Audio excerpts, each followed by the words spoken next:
Russia Ukraine യുദ്ധം പുതിയ തലങ്ങളിലേക്ക് നീങ്ങുന്നതിനിടെ ഇന്ത്യയോട് സഹായം അഭ്യർത്ഥിച്ചിരിക്കുകയാണ് യുക്രൈൻ. ആഗോളതലത്തിൽ ഇന്ത്യക്കുള്ള സ്വാധീനം വളരെ വലുതാണെന്ന് യുക്രൈൻ വിദേശകാര്യമന്ത്രി ദിമിട്രോ കുലേബ പറഞ്ഞു. റഷ്യ യുക്രൈൻ ബന്ധം തകർന്ന സമയത്തുണ്ടായ ഇന്ത്യയുടെ ഇടപെടൽ വളരെ നിർണായകമായിരുന്നുവെന്നും ദിമിട്രോ കുലേബ പറയുകയുണ്ടായി. രാജ്യങ്ങൾക്കിടയിലുള്ള സമാധാനം നിലനിർത്തുന്ന രാജ്യമായാണ് ഇന്ത്യയെ മറ്റ് രാജ്യങ്ങൾ നോക്കിക്കാണുന്നതെന്നും അദ്ദേഹം വ്യക്തമാക്കി. വിദേശകാര്യമന്ത്രി എസ് ജയശങ്കറിന്റെ ക്ഷണപ്രകാരം 2 ദിവസത്തെ സന്ദർശനത്തിനെത്തിയതായിരുന്നു അദ്ദേഹം.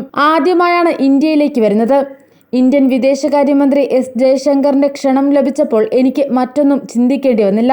ഉടനെ ഇവിടെ എത്തി. ഇന്ത്യക്ക് മറ്റു രാജ്യങ്ങൾക്കിടയിലുള്ള സ്ഥാനം വളരെ വലുതാണ്. യുക്രൈനിൽ സമാധാനം നിലനിർത്തുന്നതിനും യുക്രൈൻ ജനതയ്ക്ക് നീതി നേടിക്കൊടുക്കുന്നതിനും ഞങ്ങൾക്ക് ഇന്ത്യയുടെ സഹായം വളരെ അത്യാവശ്യമാണെന്നാണ് അദ്ദേഹം പറഞ്ഞത്. യുദ്ധങ്ങൾ നിർത്തലാക്കുന്നതുമായി ബന്ധപ്പെട്ട് ദക്ഷിണേന്ത്യയിൽ നിന്നുള്ള കൂടുതൽ രാഷ്ട്രങ്ങളെ ഇന്ത്യക്ക് ഒരുമിച്ച് കൊണ്ടുവരാൻ സാധിക്കും. നയതന്ത്ര ചർച്ചകളിലൂടെ യുദ്ധത്തിന് പരിഹാരം കണ്ടെത്താൻ സാധിക്കുമെന്നും ഇന്ത്യയോടൊപ്പം നിൽക്കുന്നത് പല രാജ്യങ്ങൾക്കും സുരക്ഷിതത്വവും സമാധാനവും നൽകുന്നുണ്ടെന്നും അദ്ദേഹം വ്യക്തമാക്കുകയുണ്ടായി. നേരത്തെ റഷ്യൻ അധിനിവേശം സൃഷ്ടിച്ച പ്രതിസന്ധി പരിഹരിക്കാൻ ഇന്ത്യ ഇടപെടണമെന്ന് ഇന്ത്യയിലെ യുക്രൈൻ സ്ഥാനപതിയും ഇന്ത്യയോട് അഭ്യർത്ഥിച്ചിരുന്നു. ലോക സമാധാനത്തിന് അതുല്യ സംഭാവനകൾ നൽകിയ രാജ്യമാണ് ഇന്ത്യ. പ്രതിസന്ധി പരിഹരിക്കാൻ റഷ്യയുമായി മാന്യമായ ബന്ധം പുലർത്തുന്ന പ്രധാനമന്ത്രി നരേന്ദ്രമോദി ഇടപെടണം. നരേന്ദ്രമോദി മുൻകൈയെടുക്കുന്ന ചർച്ചയിൽ പങ്കെടുക്കാൻ യുക്രൈൻ തയ്യാറാണ്. ഇന്ത്യൻ വിദേശകാര്യ മന്ത്രാലയം ഇക്കാര്യത്തിൽ അനുകൂലമായ നിലപാട് സ്വീകരിക്കണമെന്നും യുക്രൈൻ അഭ്യർത്ഥിക്കുകയുണ്ടായി. അതേസമയം ഇതുവരെ വിഷയത്തിൽ കരുതലോടെയുള്ള നിലപാടാണ് ഇന്ത്യ സ്വീകരിച്ചിരിക്കുന്നത്.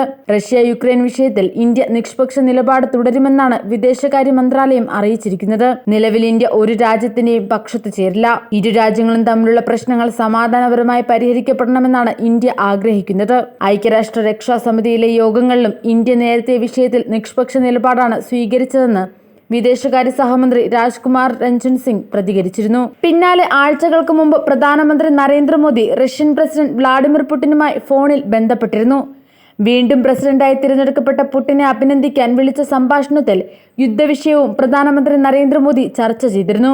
ഇരു രാജ്യങ്ങളും സമാധാനപരമായ പ്രശ്നം കൈകാര്യം ചെയ്യണമെന്നും എത്രയും വേഗം യുദ്ധം അവസാനിപ്പിച്ച് ജനങ്ങളുടെ സ്വൈര്യ ജീവിതം ഉറപ്പാക്കണമെന്നും മോദി ആവശ്യപ്പെട്ടിട്ടുണ്ട്. അതിനിടെ നിരന്തരം വിലക്ക് നേരിടുന്ന റഷ്യൻ ക്രൂഡ് ഓയിലിനോട് ഒടുവിൽ ഇന്ത്യയും മുഖം തിരിക്കുന്ന സമീപനമാണ് കഴിഞ്ഞ ദിവസം സ്വീകരിച്ചത്.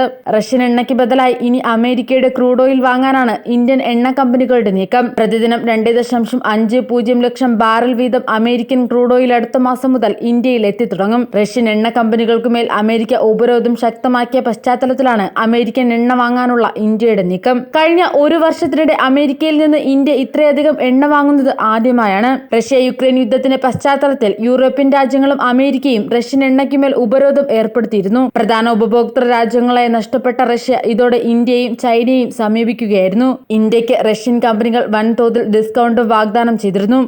റഷ്യൻ എണ്ണ വാങ്ങരുതെന്ന് അമേരിക്ക അടക്കം ആവശ്യപ്പെട്ടിട്ടും ഇന്ത്യ വഴങ്ങിയില്ല. കുറഞ്ഞ വിലയുള്ള റഷ്യൻ എണ്ണ ഇന്ത്യൻ കമ്പനികൾ വൻതോതിൽ വാങ്ങിക്കൂട്ടി. ഫലത്തിൽ ഇന്ത്യയുടെ ഏറ്റവും വലിയ ക്രൂഡ് ഓയിൽ സ്രോതസ്സായി റഷ്യ മാറുകയായിരുന്നു. റഷ്യൻ എണ്ണയുടെ ഏറ്റവും വലിയ ഉപഭോക്താവായി ഇന്ത്യയും മാറി. ഉപഭോഗത്തിനുള്ള ക്രൂഡ് ഓയിലിന്റെ 85 മുതൽ 90% ഇറക്കുമതി ചെയ്യുന്ന ഇന്ത്യ ലോകത്തെ 3ാമത്തെ വലിയ ക്രൂഡ് ഓയിൽ ഇറക്കുമതി രാജ്യവുമാണ്. ഏതാണ്ട് 76 ലക്ഷം ബാരൽ അമേരിക്കൻ ക്രൂഡ് ഓയിലുമായി 3 വമ്പൻ എണ്ണക്കപ്പലുകൾ ഇന്ത്യയിലേക്ക് പുറപ്പെട്ടതായി ഷിപ്പ് ട്രാക്കിംഗ് കമ്പനിയായ ക്ലെപ്പർ വ്യക്തമാക്കുന്നുണ്ട്. റിലയൻസ് ഇൻഡസ്ട്രീസ്, വിറ്റോൾ, ഇക്വിനോർ, സിനോകോർ എന്നീ കമ്പനികൾ നൽകിയ ഓർഡർ പ്രകാരമാണ് അമേരിക്കൻ എണ്ണയുമായി കപ്പലുകൾ ഇന്ത്യയിലേക്ക് എത്തുന്നത്. എന്നാൽ റഷ്യ ഇതിനോട് ഇതുവരെ പ്രതികരിച്ചിട്ടില്ല.